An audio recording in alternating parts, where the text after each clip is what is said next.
The shadow of Angmar stretched long over the north, its king seated upon a throne of ice and terror.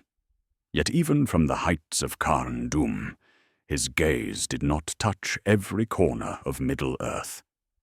For there existed a pocket of land, quiet and unassuming, that seemed to rest outside the map of conquest. The Witch-King's dominion, born of fear and sharpened by despair, pressed outward like frost creeping over stone. Still, the old forest lay untouched, wrapped in song and silence, as though it breathed to a rhythm older than kingdoms. To understand why this rift between shadow and sanctuary existed, we must first linger upon the figure who sat at its heart, and the empire of dread arrayed against him. The Witch-King was not a ruler, as men once understood kingship, for he did not lead by love or law, but by suffocating the will of others. His crown was unseen, yet the chill of his presence broke the courage of armies. Under him, Angmar swelled into a fortress of sorrow, its wars burning through the north, reducing Arnor's legacy to fading ruins. His victories were not only upon the battlefield, but within the hearts of his enemies, who found their spirits crushed before swords had even clashed. Yet while his shadow seeped across hills and rivers, an invisible boundary resisted his advance. Beyond it, the whisper of his name carried no weight, and the dread that bent kingdoms into silence found no echo. That land was small, a clearing of forest and meadow, bound by streams and hedgerows, yet it stood against the logic of empire. It belonged to no king, bore no banner, and had no walls to defend it, yet it did not fall. Here, song was stronger than terror, and laughter more enduring than steel. It was a mystery even to the wise, and a puzzle left unanswered in the chronicles of elves and men alike. For while every realm in Middle-earth bore the scars of Shadow's touch, one valley remained inviolate, as though the tide of evil broke upon a hidden shore. The story of why this sanctuary resisted the Witch-King cannot be told in haste. It is a matter not only of history, but of the deeper fabric of Middle-earth itself, where powers greater than swords weave their influence in silence. We cannot yet explain why terror faltered here, until we first understand the hand that wielded it. Before we step into the old forest, before we linger by Bombadil's songs and Goldberry's waters, we must look unflinching at the Nine, who were once kings, and at the master of their fear. Only then can we see why their shadow never passed into this place, and why the greatest of Sauron's servants found himself powerless before an unassuming figure who cared nothing for crowns or dominion. They were once men of renown, rulers who held sway over broad kingdoms and commanded the loyalty of countless subjects. In their time, their names carried honor, and their thrones were set high in the esteem of peoples who believed their reigns would endure. Yet from the hand of Sauron came gifts wrapped in splendor and sealed with ruin, 9 rings that promised power, longevity, and mastery over the wills of others. What began as treasures became fetters, and what seemed like a blessing became a silent curse. The men who bore them found their lives extended far beyond natural span, but the years did not grant wisdom or peace. Instead, their forms began to thin, their substance waned, until at last they lingered like shadows stretched by a dying sun. Thus were born the Nazgul, the Ringwraiths, enslaved to the one who forged their chains in secret fire. Among them rose the Witch-King, first and mightiest, his presence more suffocating than the chill of winter. He did not conquer by sword alone, though his armies were vast and merciless. he conquered by fear. His coming unstrung the courage of men before blades crossed, for his very voice carried despair. Wherever he passed, silence thickened, as if the world itself recoiled from his steps. Terror was his weapon, despair his armor, and through them he bent kingdoms to ruin. Yet the same cords of dread that bound others gave shape to his own prison, for his will was not his own. He served, unseeing and unquestioning, the power that lingered in Mordor. Fear as a tool demands acknowledgement. It feeds upon recognition. The Witch-King thrived when eyes turned to him in horror, when hearts faltered before his advance. This was the core of his strength, and also the seed of his weakness. For what cannot be named cannot be feared, and what refuses to bend cannot be broken. It is here we begin to glimpse why his power, so great and so dreadful elsewhere, faltered before certain thresholds. The Nine were instruments of domination, yet their blades of terror cut only where there was ground for despair to root. As the Witch-King spread his shadow over the north, breaking Arnor and unseating kings of men, the land trembled and history bent beneath his will. But even at the height of his might, there remained places his dread did not touch, spaces that hummed with older songs than the scream of the Nazgul. To understand why, we must leave the frozen marches of Angmar for the tangled roots and flowing waters of an older world. Before we confront the enigma of Bombadil himself, it is the land that must first be studied, the old forest, whose ancient song made even terror seem powerless. The old forest did not belong to the world of men, nor to the cartographers who traced borders on their fragile maps. It was older than parchment and ink, older than the memories of Arnor, older even than the songs that elves carried westward across the sea.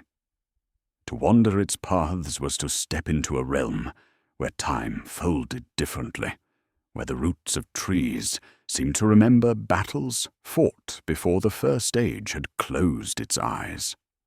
The land hummed with a music of its own, deep and slow, a song of rivers and oaks, of moss and stone, a rhythm woven long before the ring of power had ever been conceived.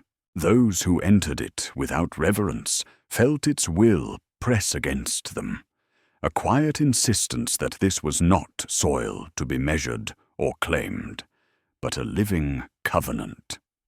Here the hobbits felt branches lean to watch them, the air thick with a kind of memory. Yet beneath the weight of this strangeness lay no shadow of dread like that carried by the Nine. Instead, there was an older resistance, a current of being untouched by fear. For terror thrives where it is recognized. But in this land, the trees themselves seemed deaf to such intrusions. Their roots curled not in horror, but in stubborn silence, and their trunks whispered in tones indifferent to the cries of wraiths.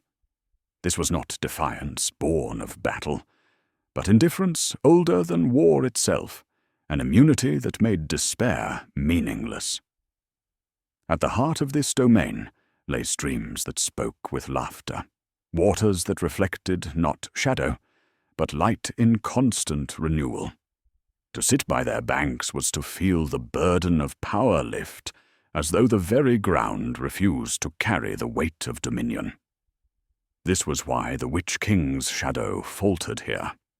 The old forest had its own law, a song that could not be bent by will or possession. The Nazgul might stride through cities and turn them to dust, but this land yielded no such recognition. Its roots had drunk from an age before conquest, and they remembered a harmony too ancient to fracture. Yet if the forest was shield and sanctuary, the question lingered. What figure gave it voice? What presence kept its song alive?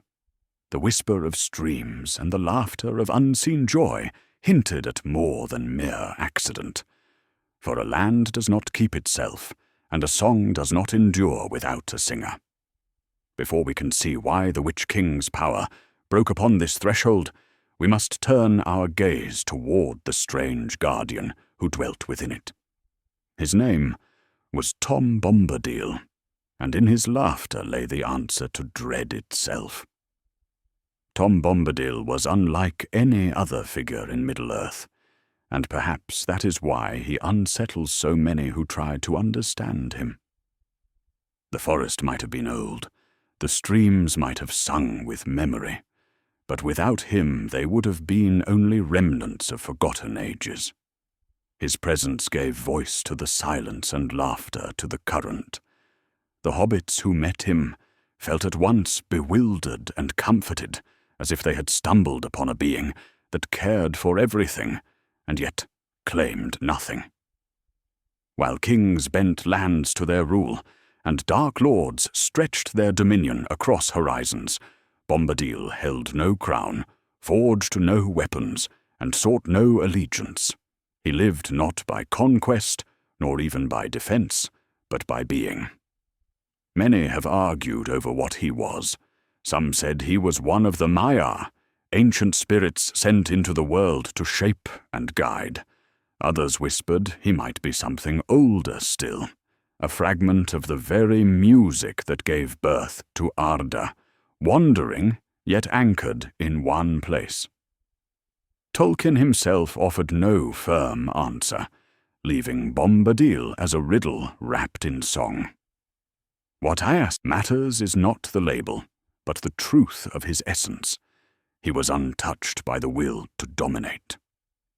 Where other beings, even the noblest, were tempted to impose order or preserve memory, Bombadil simply rejoiced in what was, untroubled by ambition, unthreatened by shadow. His covenant was not written in oaths or carved into stone, but sung into the flowing of the river and the turning of the seasons. When the hobbits placed the ring in his hand, it vanished for a moment, but not because he was enslaved by its promise. He laughed, tossing it back as though it were nothing more than a trinket, unable to corrupt him because he felt no hunger for what it offered. The ring amplifies the will to power. Bombadil possessed no such will. His immunity was not resistance in the way elves resisted fading or men resisted death. It was indifference, a freedom that made corruption impossible. In this, his power seemed greater than the lords of Middle-earth, yet also narrower, for he did not reach beyond his borders, nor did he seek to shape the fate of others. His strength was perfect within its circle, and absent beyond it. To the Witch-King, whose existence depended entirely on the recognition of fear and the extension of dominion, such a being was incomprehensible. Terror feeds upon the cracks in courage, but Bombadil's laughter offered no such ground. His song unmade fear, not through confrontation, but through refusal to acknowledge its terms. Where dread demanded submission, he gave mirth.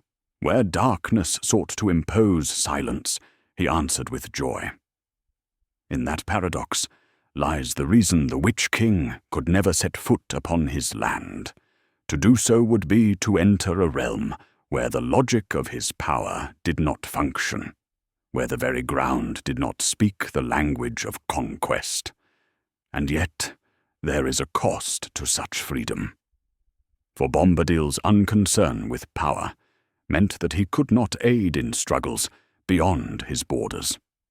His land endured because he chose presence over dominion. But that same choice left the wider world vulnerable to the designs of Sauron. In him we glimpse the greatest paradox of Middle-earth. The being who is strongest against evil cannot be its conqueror. This mystery, left unresolved, leads us deeper into the structure of the world itself, where dominion is both the engine of power and the seed of ruin. To grasp why the Witch-King faltered before Bombadil's land, we must now explore how power itself operates across the ages, and why some territories yield to shadow, while others remain untouched. Power in Middle-earth did not simply rest upon the strength of arms or the weight of armies. It was sustained by the unseen fabric of recognition. Realms endured not only because walls stood or swords were sharpened, but because their authority was acknowledged by those who dwelt within them, and those who stood beyond their borders. Dominion, in this world, was a covenant both visible and invisible, visible in the banners raised and the thrones, occupied, invisible in the consent, whether given through loyalty or extracted through fear, that made those banners meaningful. To command others was not merely to issue orders, but to bind them to a rhythm where one will overshadow another, and the recognition of that imbalance gave it reality. Sauron understood this truth better than any who came before him, and it was why his servants, the Nazgul, were not only warriors, but vessels of despair. The Witch-King in particular embodied this mechanism to perfection. His victories were assured long before his blade struck, for his presence alone dissolved resolve. Cities fell because their people lost the strength to resist, not because his armies were more numerous. In this way, conquest itself became a ritual. Dread entered the hearts of men, they yielded, and their yielding became the foundation of his dominion. Each defeat was cumulative, each act of surrender feeding the edifice of his power, until his shadow stretched further than his armies could march. Yet there was a weakness woven into this system, for domination requires acknowledgement. It must be seen and felt to endure. If the cry of terror echoes unanswered, it is but sound. If despair meets indifference, its grip collapses. Bombadil's realm functioned outside this structure. He did not demand recognition, nor did he yield it. His land was neither a kingdom to be ruled, nor a vassal to be broken, and thus it existed outside the terms by which conquest was possible. This is why his laughter could render the ring meaningless, and why his borders resisted the Witch-King's shadow without a battle being fought. The very logic of domination could find no footing there. It is telling that even the greatest strongholds of the wise, such as Gondor or Arnor, were not immune to corruption or collapse, for they participated in the same logic of power. Their walls stood against shadow for a time, but they acknowledged its existence. They contended with it, and in that very contention, they granted it legitimacy. To resist despair is still to wrestle with it, but Bombadil did not wrestle. He simply lived, and in doing so nullified the premise upon which fear relies. Where others opposed shadow, and therefore recognized it, he ignored it, and by ignoring it, dissolved its claim. And yet, if this freedom was so profound, one might ask why Bombadil's land was not the salvation of Middle-earth, why the free peoples did not flee to his valley when the darkness grew. The answer is found in the limitation of his power. It was absolute within its circle, but it was bounded by that circle. His immunity to domination was not an engine of conquest, nor a shield that could be extended to distant realms. He could not impose freedom beyond his borders, for to impose would be to betray the very essence of his being. Thus his power was at once infinite and finite, a paradox that secured his land, but offered no salvation for the kingdoms that crumbled around him. This paradox forms the quiet riddle of Middle-earth, that those who hold no will to dominate cannot be dominated, yet they also cannot intervene decisively in the fate of the world. Bombadil was a witness and a keeper, not a ruler or a savior. His laughter unmade fear, but it did not crown kings or restore kingdoms. The Witch-King, who drew all his might from recognition, could never cross into that realm of non-recognition, for there was nothing there for him to unmake. Still, beyond Bombadil's borders, the Witch-King's dominion consumed kingdoms entire, and the lesson of his terror would be carved into the ruins of Arnor. To see the true cost of his dread, we must now turn our eyes from the sanctuary of the old forest to the desolation left behind in the north, where the Witch-King's hand reduced a kingdom of men to shadows and dust. The fall of Arnor stands as one of the clearest testaments to the Witch-King's mastery of despair and to the ruin that follows when kingdoms yield to shadow. Arnor had once been the proud northern realm of the Dunedain, a sister to Gondor, carrying forward the legacy of Númenor after its downfall. Its kings traced their lineage to Elendel, and its halls were built with the memory of the sea still lingering in their stones. Yet its strength was not eternal. Over time, Arnor fractured into smaller realms, brothers divided by rivalry, their unity dissolving into suspicion and schism. Where once stood one crown, three arose: Arthedain, Cardolan, and Rudor. In their division, the Witch-King found his opening, for no realm is so vulnerable as one already weakened by its own disputes.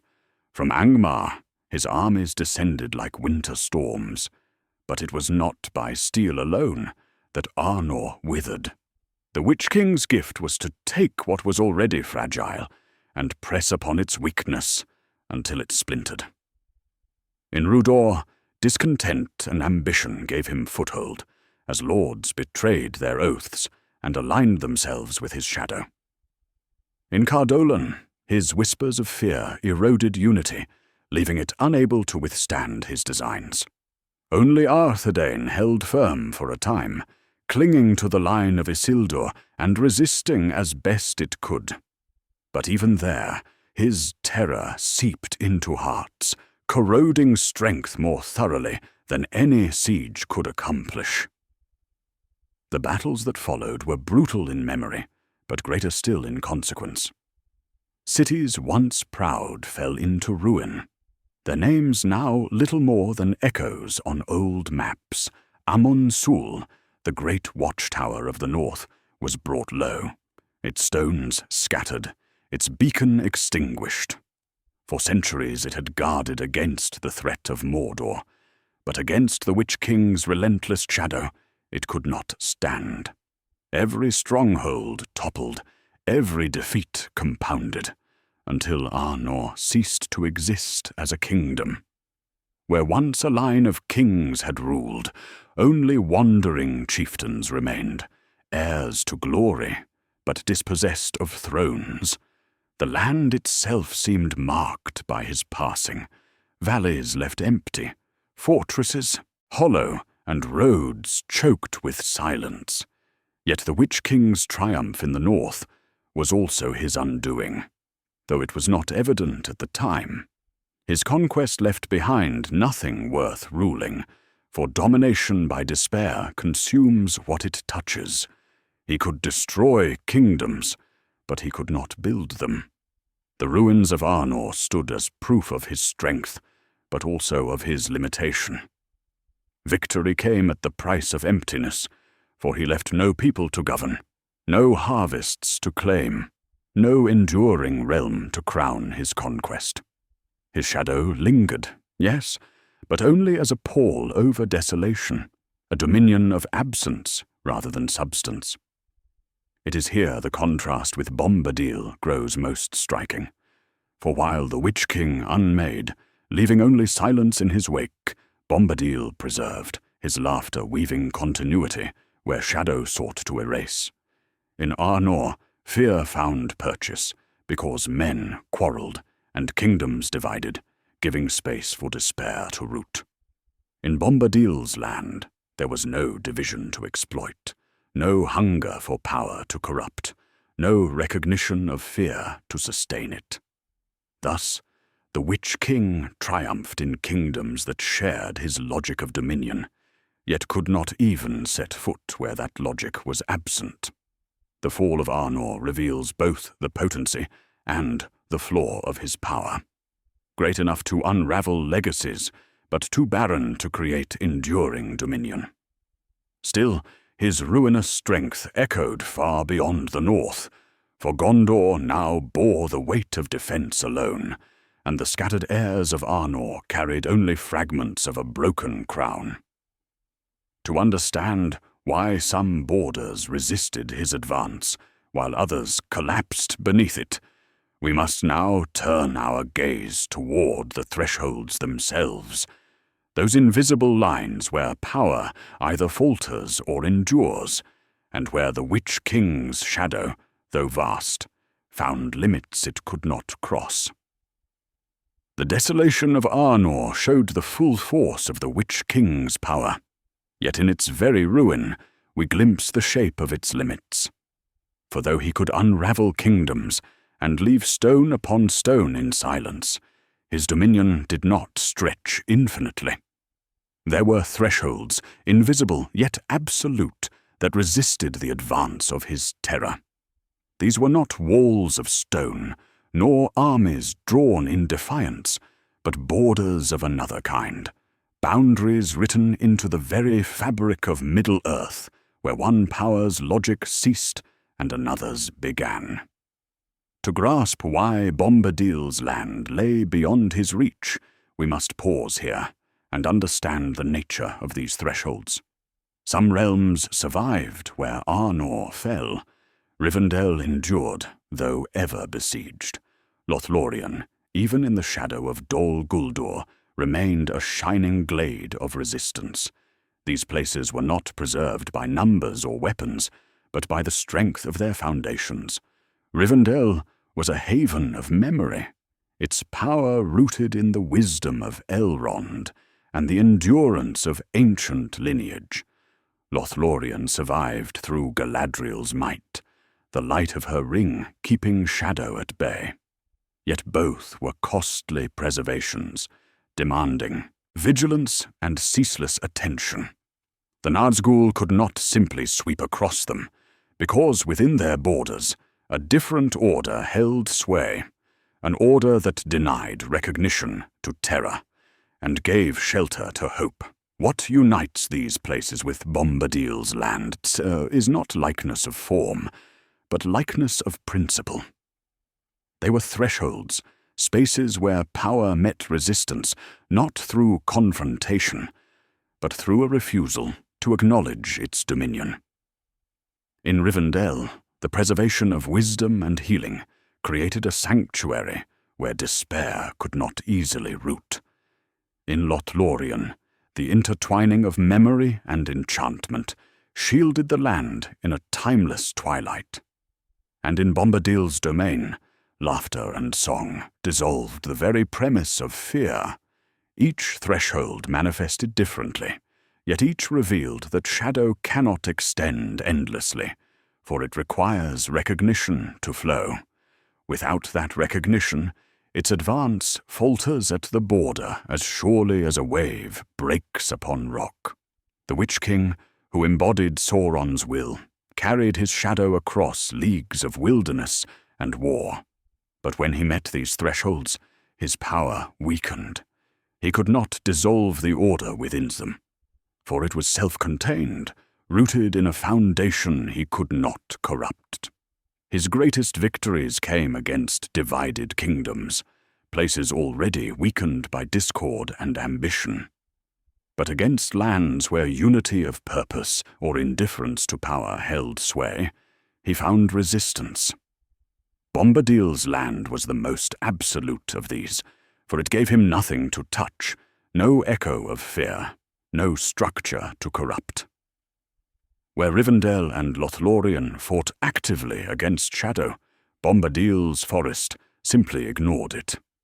And yet, this raises a further question, one that presses upon the edge of the mystery.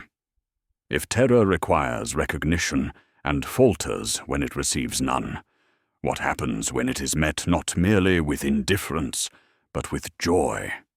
What becomes of despair when it collides with laughter? When the scream of shadow is answered not with silence, but with song?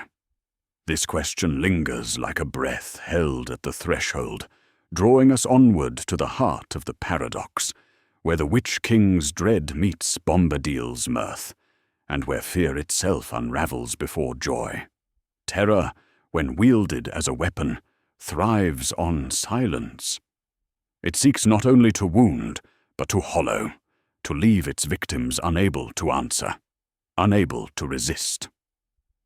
The Witch-King's greatest strength was not the sword in his hand, but the suffocating despair that preceded it, a despair that drained courage and left armies broken before the first blow fell. Yet in Bombadil's land, silence was never the answer. Here, the voice of joy rose to meet intrusion, laughter flowing like water, song woven into the air itself. Where terror demanded submission, mirth offered defiance, not through battle, but through dismissal. The Witch-King's scream was powerful, but it could not endure in a place where its echo was swallowed by laughter. To understand this paradox, we must recall that despair is a currency. It requires debt, the acknowledgement of defeat before defeat has even arrived. Fear feeds upon expectation, the mind bending toward the inevitability of ruin. The ringwraiths carried this aura wherever they walked, their very presence convincing the living that resistance was futile. Yet Bombadil carried no debts. He owed nothing to fear, acknowledged no obligation to despair. His being was not framed around victory or loss, conquest or resistance, but simple presence. When the ring was placed in his hand, he did not fight its temptation. He simply found it meaningless. That same freedom extended to the shadow of the Nine. They could not frighten one who had no capacity to yield. In this way, laughter became the great dissolver of terror. It was not the mirth of mockery, nor the scorn of defiance, but a joy too complete to be unsettled. The Nazgul's strength lay in the certainty they instilled, the inevitability of darkness. Bombadil answered certainty with play, inevitability with song. In this clash of logics, despair found no foothold. To the Witch-King, whose every triumph relied on recognition, it was as if he had become invisible. His dread was swallowed not by opposition, but by irrelevance. And irrelevance is the one outcome that power, in any form, cannot endure. Yet here, too, we glimpse the boundaries of Bombadil's strength. His laughter unmade fear within his borders, but it was not a banner he could carry into battle.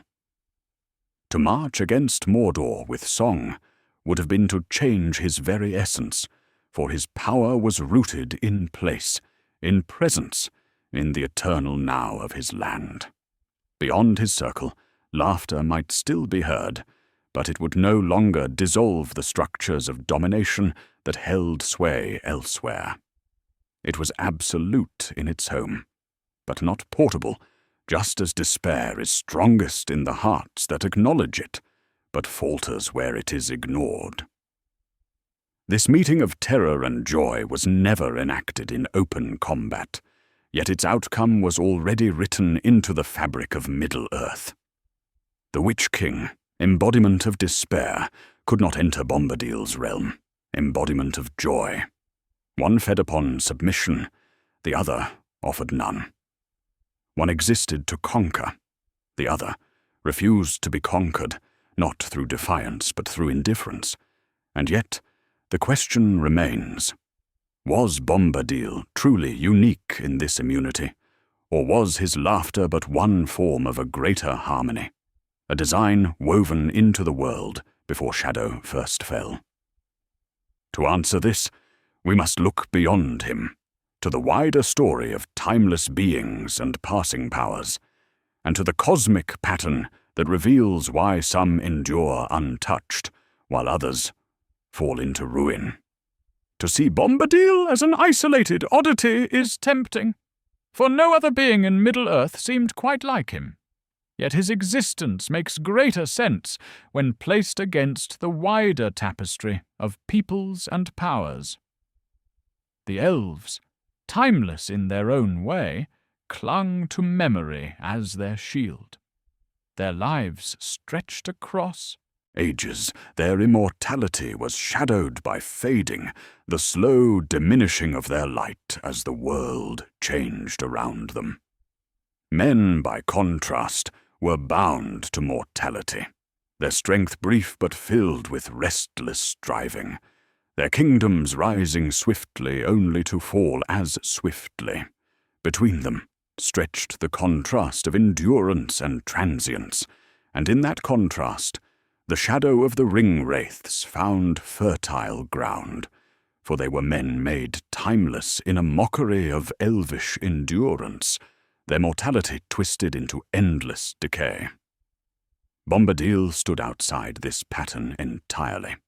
He was not fading like the elves, nor striving like men, nor corrupted like the Nazgul. His presence was an echo of the original music, a fragment of the world unbent by time's erosion or shadow's corruption. Where the elves preserved memory and the men sought dominion, Bombadil simply was. His land remained as it always had been, untouched by ambition or decline. In this, he represented a third possibility, one unbound by the dichotomy of endurance and mortality. The Witch-King, who embodied the corruption of both elves and men, immortality without joy, power without substance, could not harmonize with this presence, for Bombadil's song did not acknowledge the disharmony in which the Nazgul were trapped. The comparison reveals that Bombadil's immunity was not arbitrary, but part of a larger design.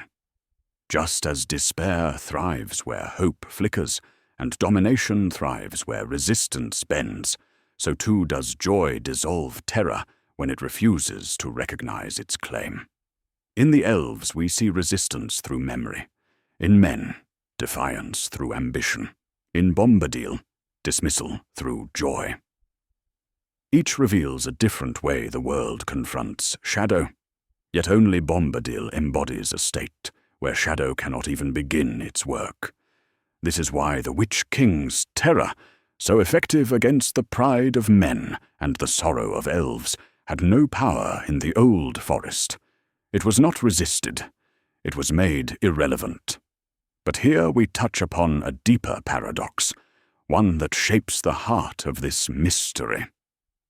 If Bombadil's presence was truly beyond corruption, then why did he not stride forth to end the shadow altogether? Why did his laughter not undo Mordor itself? The answer lies in the limits of his domain. He was absolute within his borders, yet bound to them. The elves could wander, men could build empires, the Nazgul could extend their shadow across kingdoms, but Bombadil remained. His power was not expansive but rooted, and its nature forbade it from becoming otherwise. He was timeless, but not a conqueror, present, but not an intercessor. And so the contrast sharpens. The Witch-King, whose shadow could stretch across leagues but left only ruin, and Bombadil, whose joy filled a small valley, but endured unchanged. One sought endlessly to extend, the other endlessly to remain. This is the secret tension at the heart of their opposition. It was not that Bombadil lacked the strength to face the Witch-King in battle. But that battle itself was a language foreign to him. His indifference was his shield, his joy his armor, his rootedness his crown. The Witch-King could not unmake what did not recognize his existence. Yet even in this paradox, a question lingers like a shadow on the horizon. If the Witch-King and Bombadil had ever met beyond those borders, face to face, what would the outcome have been? The chronicles do not tell us, for such a battle never came to pass. And yet the speculation itself leads us closer to the heart of the mystery, for in imagining what might have been, we reveal more fully the cost and the nature of both their powers. As we speculate upon the meeting of Bombadil and the Witch-King, we are drawn into the realm of what if, a territory where the lines between myth and reality blur. The truth is that such a meeting never occurred. The Witch-King never sought out Bombadil, nor did Bombadil ever step beyond his borders to challenge the spreading darkness. But to imagine their confrontation is to touch upon the very essence of their powers. And in that, we find the key to understanding why Bombadil's land was the one place where the Witch-King's terror met its end before it could even begin. Had they met, the nature of their contest would have defied the typical laws of battle. The Witch-King, like all the Nazgul, thrived on submission, on bending others to his will. His strength was in the recognition of fear, the acknowledgement of his authority. To enter the Old Forest, to step into Bombadil's realm, would have meant crossing a threshold that offered nothing in return. No fear, no challenge, no power could be claimed there. Just the ringing, unceasing laughter that filled the air with something far beyond defiance, a presence too whole to be undone by shadow. Bombadil's power was not one of domination. His strength was a quiet permanence that made conquest seem irrelevant. He had no desire to expand his domain, for he was content within it. In his indifference, he wielded a freedom that the Witch-King could never hope to understand. The Witch-King's world was one of expansion, an endless spreading of his will, of fear and dominion, and in this he could never thrive in a place where such expansion had no meaning. Bombadil had no need for recognition, for glory, for war. His peace came from the simple fact that he was, and nothing could touch him, because nothing could draw him into the game of power. To him, the Witch-King was not a threat to confront, but an irrelevance to be ignored. And here, in this contrast, lies the tragedy of the Witch-King's existence. For all his strength, he was bound by the same rule that enslaved the other ring-wraiths. Recognition was the currency of his power. Without it, he was nothing. The more the world feared him, the more he fed upon that fear. But without fear, without recognition, his very presence would have been a hollow thing. Bombadil, by simply existing beyond the scope of dominion, was the antidote to his power, a being who thrived not through battle or fear, but through a freedom so complete that it could not be enslaved, even by the ring.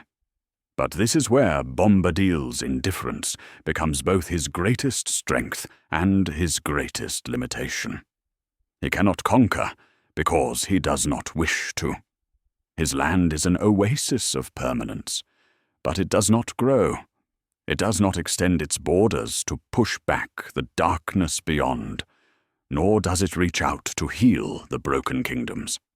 He lives in his own space, untouched and untouched by the world beyond. His joy is a sanctuary, but it is not a weapon.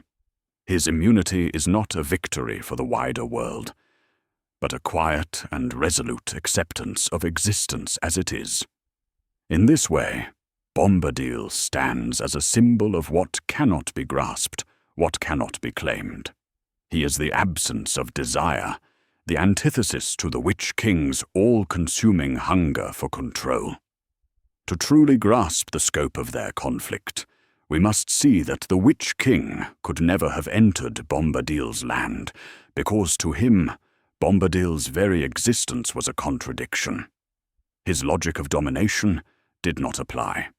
There was no opening to exploit, no power to claim, no fear to foster. Bombadil's land, then, was not simply a place. It was a statement. In a world where so many sought to conquer and divide, here was a realm that resisted not through walls or armies, but by simply being itself, untouched by the currents of time and power. This quiet, self-contained strength is what set Bombadil apart, not just from the Witch-King, but from all the other powers in Middle-earth. He could not be used, he could not be defeated, and he could not be moved. His peace was not a passive acceptance, but a deliberate choice. He did not need to destroy Sauron to ensure his own survival. He simply remained. And in that very fact lies the deepest lesson of all. Sometimes the greatest strength is not in overcoming the darkness, but in standing unchanged in the face of it. As we reflect on this, we begin to understand the true cost of the Witch-King's power, what it cost him to live within the logic of domination, and why, in the end, it was his greatest strength that led him to the very limits of his own existence. The boundaries of his terror could stretch across kingdoms, but they would never reach the heart of Bombadil's domain, a land where shadow had no place. And in that land, we find not just resistance, but a living proof that domination can never last where it is never recognized, where it is never acknowledged, and where it is simply not needed. As the shadow of the Witch-King deepened over the lands he conquered, and as his name became a whisper of dread, something else was happening in the quiet corners of Middle-earth, something that the great powers, both light and shadow, failed to notice or perhaps never truly understood. For all their struggles, their victories, and their ambitions, there remained places that were, untouched by their influence, realms that held no need for their domination. Bombadil's land was only the most visible example of this, but it was part of a larger truth. Some forces in Middle-earth existed outside the laws of power, not by battle, not by resistance, but by a quiet refusal to play the game. This truth runs deeper still. In a world consumed by cycles of war, conquest, and rebellion, there is another way to exist, another form of strength. It is not the power to bend others to your will, nor the ability to destroy your enemies. It is the power of permanence and presence. Bombadil's land, untouched by the fading of the elves or the ambition of men, stood as a reminder of what had been before all the chaos. A time when the world had been in balance, before the thirst for control had tainted the hearts of those who came after. And in that silence, in that refusal to be drawn into the great struggles, there was a power that neither the Witch-King nor any of the great lords of Middle-earth could comprehend. To understand the greater lesson of Bombadil, we must look beyond him to the wider world, to the way in which all things come to pass, and then fade. For the Witch-King's terror, though great, was tied to the very nature of time itself. He sought to dominate, to control, to conquer, and in doing so, he was caught in the endless cycle of rise and fall, of triumph followed by ruin. His shadow could stretch across the lands, but it would never last. His power derived from domination and fear, was inherently doomed to decay, for fear cannot endure forever. Like all things tied to the shadow of Sauron, his dominion was a temporary illusion. Bombadil's existence, in contrast, was a reminder that there is another kind of strength, a quiet, enduring strength that is not driven by ambition or conquest, but by a simple presence. His land did not seek to expand. It did not need to control anything or anyone. It simply was, and in that simple being, it was beyond the reach of the powers that defined the world. This is the paradox that defines his immunity, not through resistance, but through existence. Where others fought, struggled, and sought to shape the world, Bombadil simply let it unfold, untouched by the forces of time and change. In this way, we come to understand why the Witch-King could never enter Bombadil's land, why his shadow could not touch it, no matter how far it spread. The Witch-King, and all those who served Sauron, were bound to the logic of time. They were shaped by it, defined by it, and in their struggle to dominate the world, they were ultimately subject to the very forces they sought to control.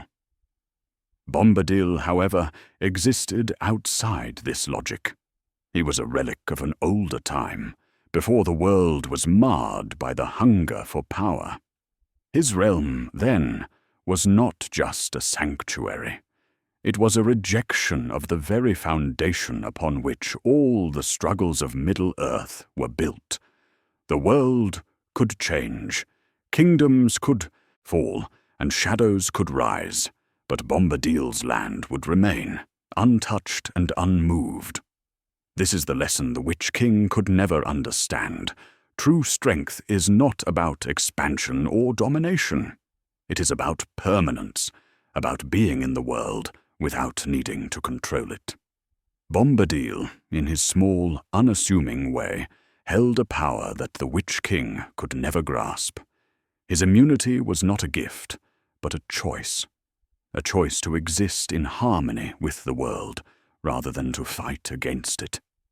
And it is in that harmony, in that perfect balance with the world around him, that Bombadil stands as the ultimate contrast to the Witch-King's endless war for control. The Witch-King's power, though mighty and terrifying, was always doomed to fail, because it was built on the false premise that power could be eternal, that fear could be infinite. And yet, in the end, it was not fear that would endure, but the quiet, unshakable presence of those who chose to live beyond the reach of shadow. Bombadil's land may have been small, but it was beyond the limits of Sauron's grasp. It was a place where domination could not enter, where fear could not touch, and where the logic of the world's struggles simply did not apply. As the Witch-King's shadow finally fell upon him, as he lost his own battle against the very forces he had spent his life seeking to control, we are left with the understanding that power, when it is based on fear, can never last. But the quiet strength of presence, like Bombadil's land, remains untouched and eternal. The fall of the Witch-King was not only the end of his reign of terror over the north, nor merely the triumph of the free peoples of Middle-earth over Sauron's most fearsome servant. It was a moment that underscored the central paradox of domination itself. The Witch-King, a being of immense power, had risen from nothing but fear. His very existence was woven from the same threads of shadow that bound the One Ring, his strength grounded in terror and submission. And yet, when it came time for him to face his doom, he did not fall because of a stronger force, nor a better warrior. He fell because his own nature, his relentless drive to dominate, had outpaced his ability to comprehend the true nature of power.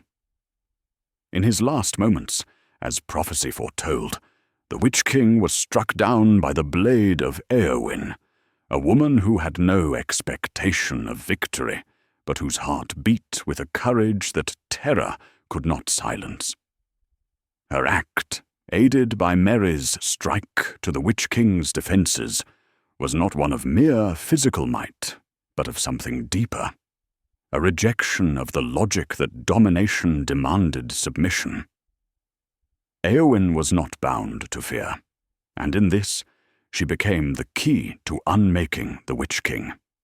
She embodied, even unknowingly, the very principle that Bombadil had represented all along, that there are some forces that can never be held by domination, that there are some powers that remain untouched by fear. The Witch-King's death, then, was not the end of a battle won by swords or armies, but the unravelling of a world view. His terror, which had held entire kingdoms in thrall, could not endure the simple defiance of one who did not acknowledge it. Éowyn's victory proved that the true power did not lie in the ability to strike down opponents, but in the ability to choose not to be afraid. In the face of an undefeatable shadow, she chose not to yield. This choice is the echo of Bombadil's realm, a land that resisted all shadows, not by force, but by being. In both Éowyn's act and Bombadil's existence, we see that true strength is not in submission, nor even in resistance, but in the refusal to acknowledge the claim of power at all. The Witch-King had been defeated by a power he could not fathom, one that operated outside the realm of his understanding, a refusal to play the game. The death of the Witch-King marked the beginning of the end for Sauron's reign of terror. But it also marked something deeper, a reflection of the very nature of power in Middle-earth.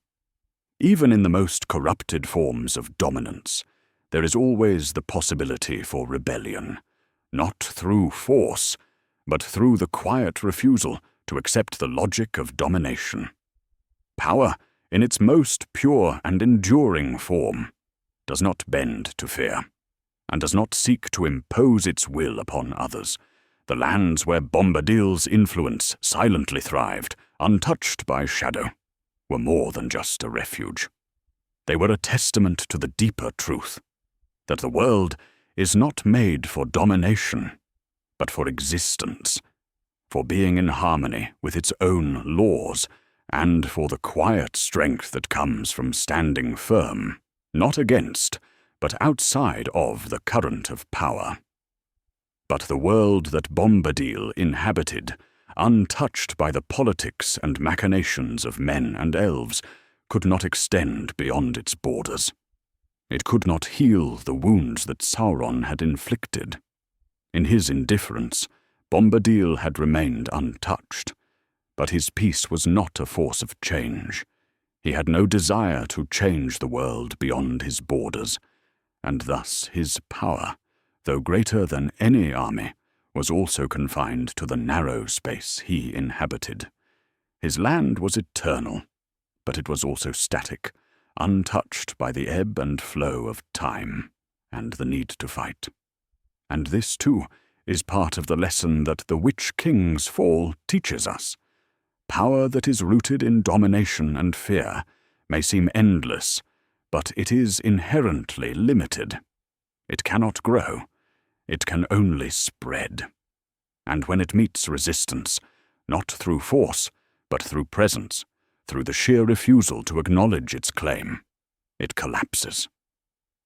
Bombadil, who never sought to conquer, never sought to change, simply endured, standing as a silent testament to a power that was free of ambition. It was this freedom, this refusal to be shaped by time, by fear, and by shadow, that made him the ultimate foil to Sauron's power.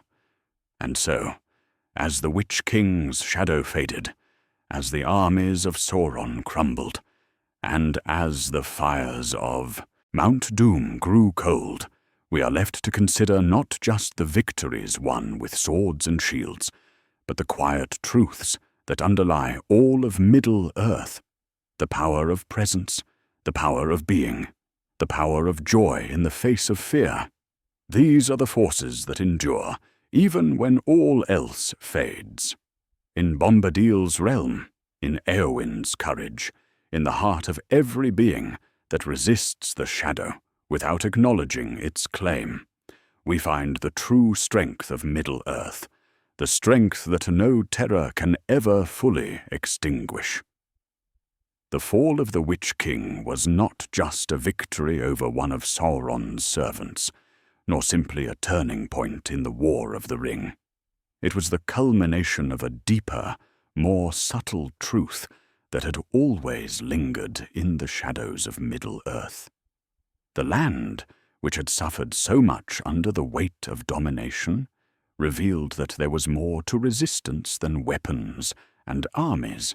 The true power lay in the quiet refusal to yield to the forces that sought to bend the world to their will. In the aftermath of the Witch-King's death, the people of Middle-earth began to see this truth more clearly. Though it was not immediately obvious, the shadows of Sauron still loomed over the world, and the War of the Ring was not yet won. But in the hearts of the free peoples, something had shifted. The realization that domination could be undone, not through force, but through presence, became a seed that would eventually grow into the victory over Sauron himself. The Witch-King had been the pinnacle of domination and terror, and yet he had fallen not to the might of armies, but to the courage of one who refused to be bound by the logic of power.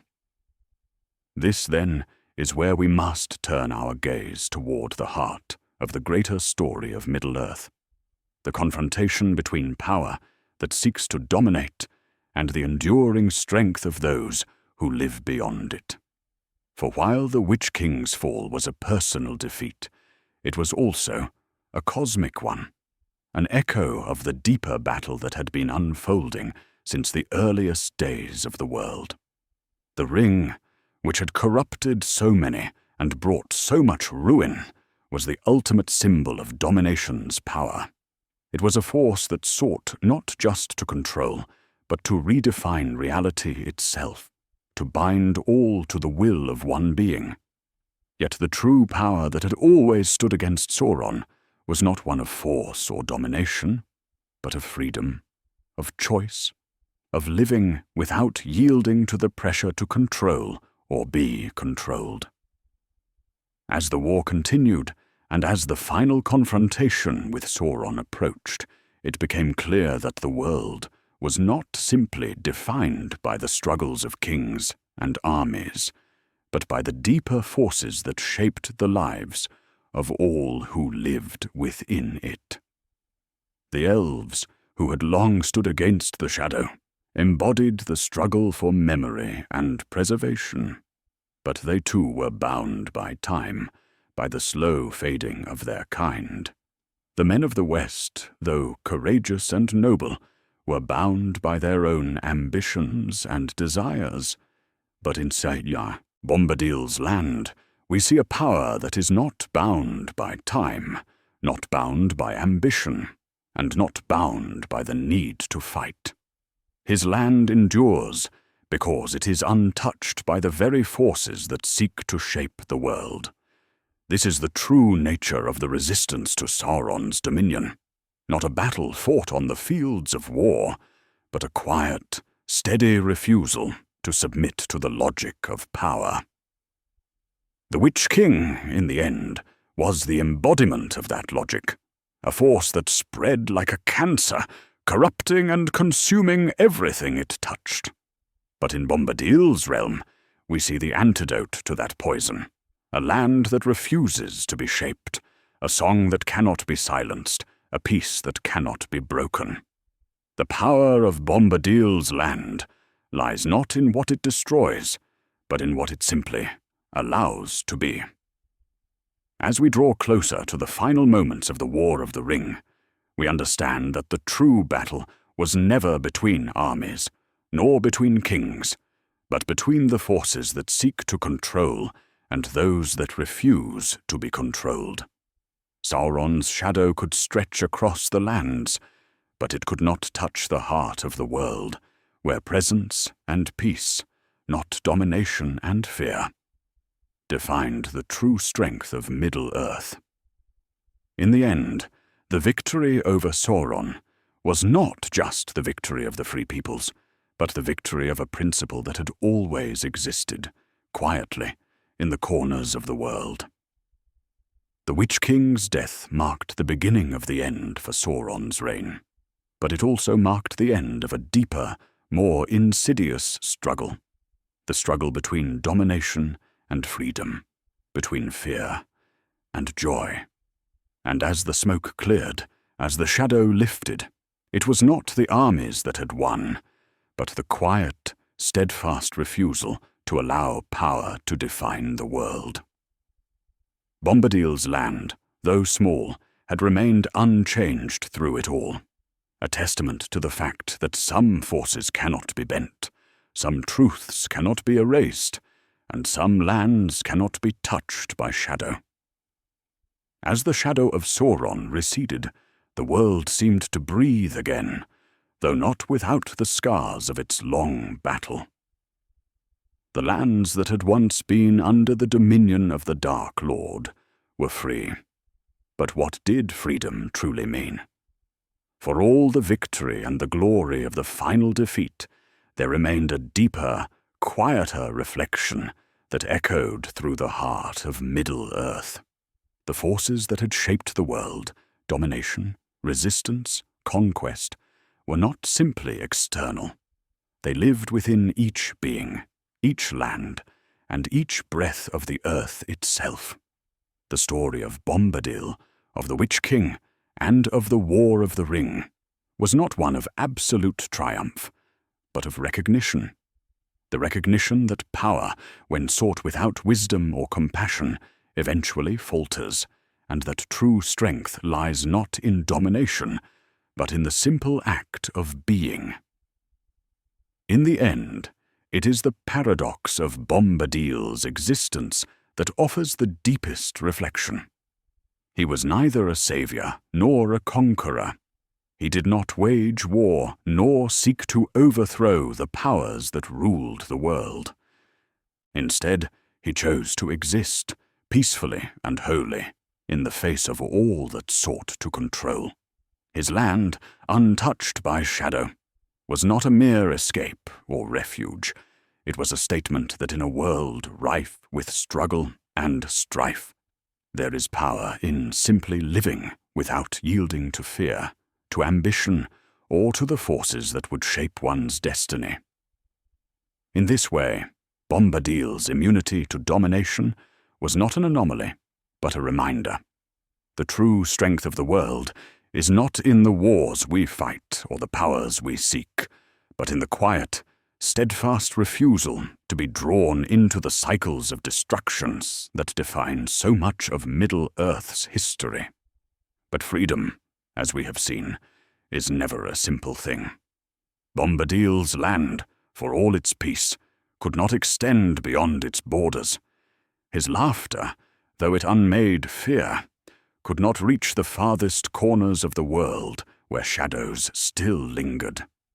In this, we see the true cost of his indifference. For while the Witch-King's shadow could be undone through defiance, through the courage of those who refused to bow to his terror, Bombadil's peace could not touch the greater world beyond. He chose to remain, and in that choice he was both liberated and limited. The greater victory, then, was not the fall of one power, but the quiet realization that the world is shaped not by the forces that seek to dominate, but by those who live beyond them. The Witch-King, for all his fearsome power, was enslaved by his own need to dominate, by his desire to bend the world to his will. Bombadil, in contrast, was free because he needed nothing.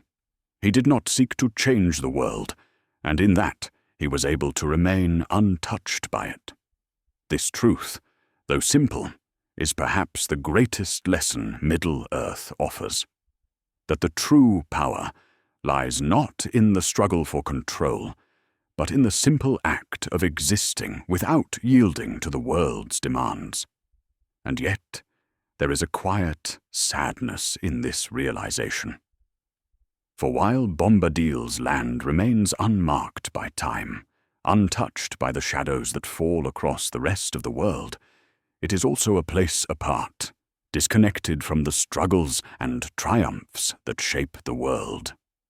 The victory over Sauron was a victory for all of Middle-earth, for the free peoples who had fought and bled to free their lands. But what of those who did not fight? What of those who, like Bombadil, lived in the quiet corners, untouched by war, yet untouched by the wider currents of change? In the end, Bombadil's story is not one of isolation, but of a deeper truth, that the world is never truly whole until all its parts are connected. The struggle for freedom, for peace, for love, is not a battle won by one person or one people.